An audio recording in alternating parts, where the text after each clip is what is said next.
Hello, good people. It has been a minute and a half, at least, since I did a video on my writing channel and kind of have something like rolling through my brain and it helps me to talk it out. So, decided to record a video. I don't know how long this is going to go, but we are just going to roll with it. Yes, I'm in the car. My eyes are focused on the road. I'm not looking at you.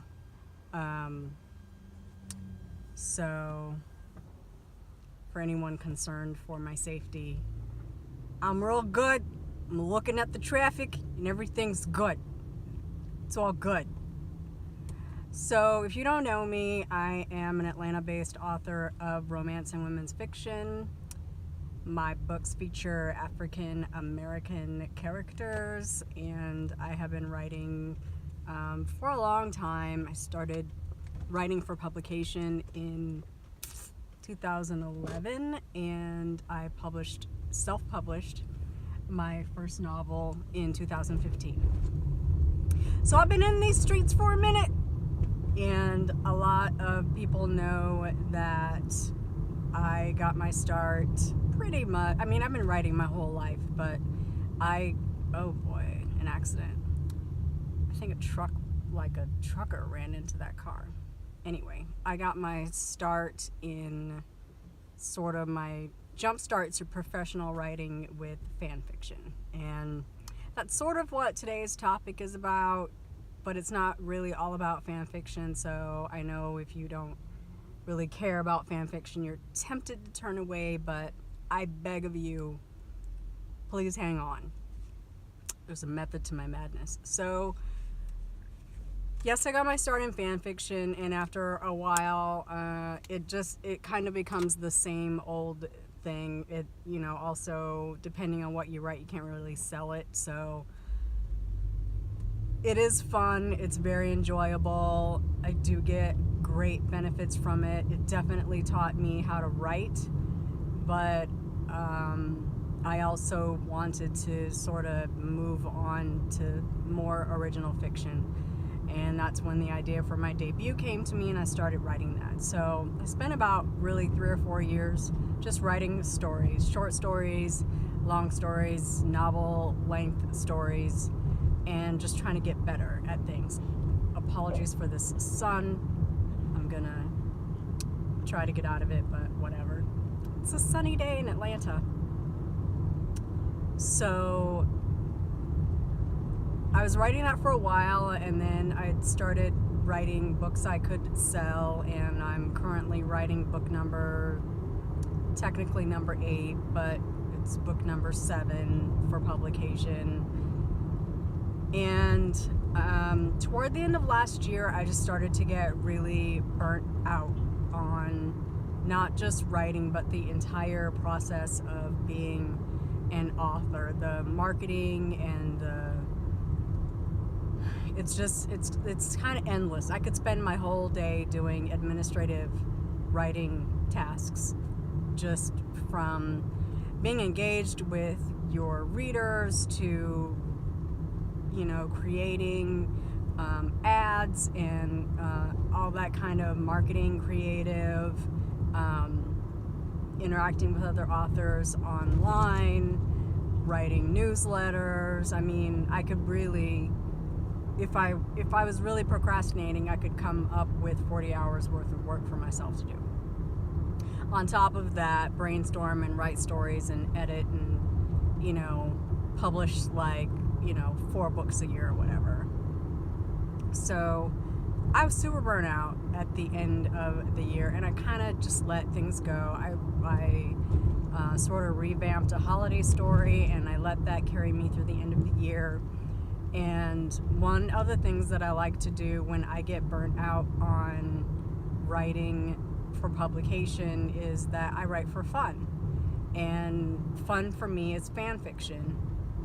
Now, back in the day, I wasn't around for the older version of fan fiction, but back in the day, writers would write their stories and put them on their little websites, their little GeoCities sites, and people would read them, and in order to give feedback you had to email that author and say, hey, I just read your story X whatever and I really liked it and I just wanted to reach out to you and whatever. Like, it took effort. Like, readers would actually take the time to write to that author and say, hey, I liked your stories. There was no like Amazon system where you just log in and, you know, write your little mean words with your 2 stars and whatever. Then we got e-fiction software, which is kind of how Amazon works, where you load up your stories and it lets you upload them in serial fashion, chapter by chapter. So you could post a chapter a week or 2 chapters a week, a chapter a day, whatever. But people can write reviews and give feedback on every chapter, on every upload. That made it easy for readers to give their feedback. Hey, I love this chapter. I love that this happened and that happened.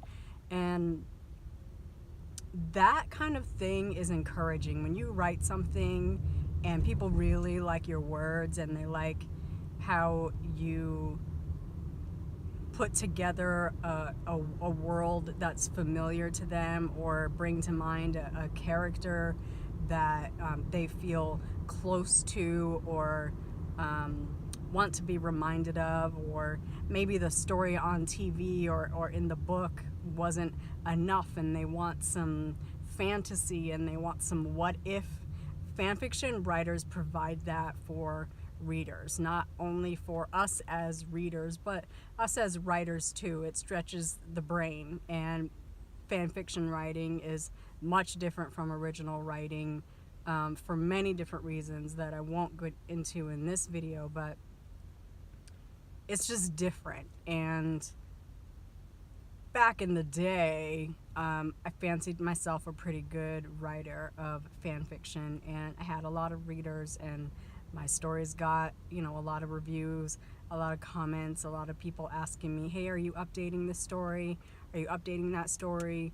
2 of my stories I actually took from the fan fiction site and rewrote them so that they would be releases. So after somebody said, hey, you really need to like unfanfic this and publish it, and I kind of let it sit for a couple of years, and then I had released Friendjet Rubies and I needed a backlist, and I was like, remember when you said, do you still think I should? And they were like, heck yes, you should do that. So I did that. So when I was burnt out at the end of last year and I thought, hey, I'm just gonna write something for fun, and I pull up my old account at the fanfiction site and it's deader than a doornail, y'all.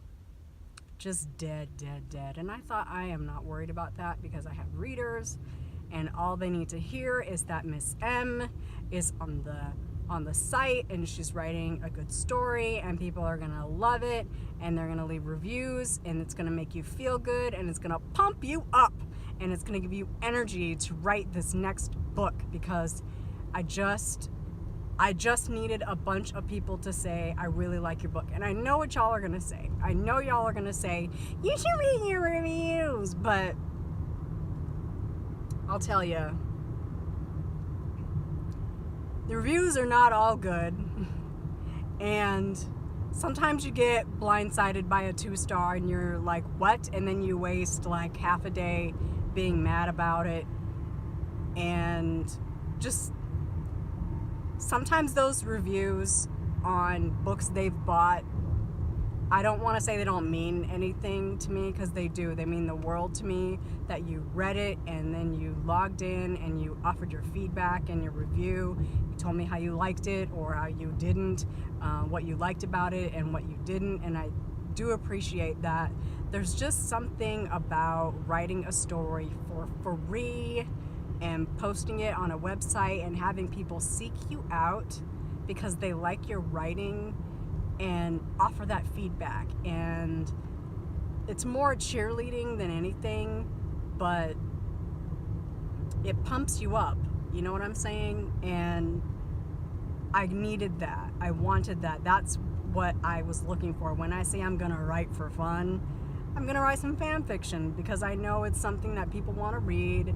I know I write pretty well. I also don't have to worry about putting it up and have people talk about the story was good, but there were 3 mistakes in it, and author needs an editor. I mean, come on.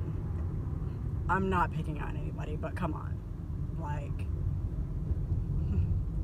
the first thing that comes to my mind is not a snotty comment about how the author needs an editor. Unless it totally stands out.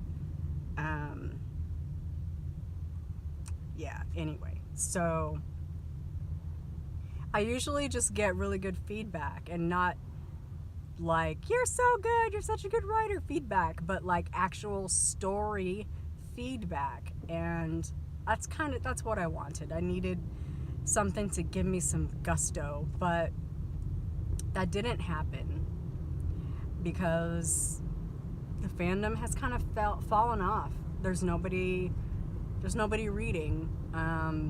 A story that back in the day would have gotten 110 comments and has 6, and they're all from the same person.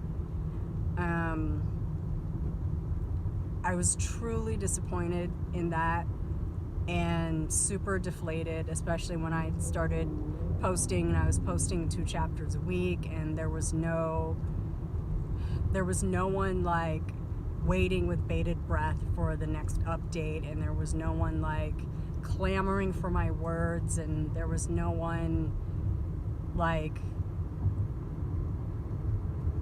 asking when's the next update, what happens in the next chapter, I need to know, what's going on with this, and when are you posting this. There was none of that.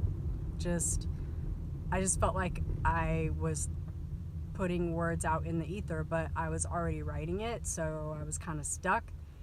And I know of at least one person that was reading it, and so I wrote it pretty much for one person. So that story is done, and it's posted, it's completed, it's going to live on the archive forever and ever. But I'll tell you, I did not achieve the goal that I set by writing that story and by posting it on the archive. It's like when you publish a book and it sinks to the bottom of Amazon. Nobody reads it. If people are reading it, they don't review it. And it's a punch to the gut. It's an ego trip. And so now I have to go into writing book 7 thinking that I was going to have all this energy and gusto and feel good, and I have to prop myself up. This is a book I told myself I was going to write. Half of it's written in my head already. It will not leave me alone until I write it, so I don't have the choice to shelve it again. It is coming out this year, and whether I feel like it or not, whether I'm energized about it or not, whether I have gusto and feel good about it or not, I have to write this book. So it also makes me wonder for the future, at what point am I going to be able to write something that people just fall all over themselves to read? And I don't know that I'm that writer. I don't know that I have that kind of effect, that kind of demand. I feel like I could never write another book and nobody would ever ask me, when's your next book coming out? Like, people don't really ask me about my work like that. There's nobody fiending. And that's not, it's not a poor me thing. It's just a situation as it is thing. And I had to check to make sure it was recording, because it would be a shame if I had been speaking for 15 minutes and there was nothing there. So anyway, I kind of just needed to get that out about writing a story for fun. Was it fun? Yes. It was a lot of fun. In fact, probably in a couple weeks I'll go back and read it. It was a lot of fun to write, to not have any pressure. I just wanted people to enjoy it. I write for me, but I also write for the enjoyment of others, and I only post maybe once a year on the fanfiction site, so sometimes I consider it like a little gift, like, hey, I wrote something, if you guys want to read it. I mean, I wrote a story in December of like 2016 that hit like gangbusters, so I don't know, but I sincerely wish that my readers would come back and they would read that story, because I kind of put my foot into it. I would say I relaxed a lot while writing it, so it's not as well written as some of my books for sale are. At the same time, I don't be writing crap, so it's good. I also have the best beta reader in the world who would tell me if it sucked, so, and she has, so that's my story, and I'm sticking to it. I hope to come to you soon with some updates on book number 7. I have started writing it, because I had started it right before I wrote Dinner at Sam's, and then I realized that had to be a completely different story. So I'm just sort of going through what I've already written and changing things and putting things together and just trying to get going on it, because I would like to sell it at Behind the Pen in August. So I have got to get off my booty. So I hope to have an update for you soon. Until then, I hope that you find some good books and put your face in them, and I will see y'all around.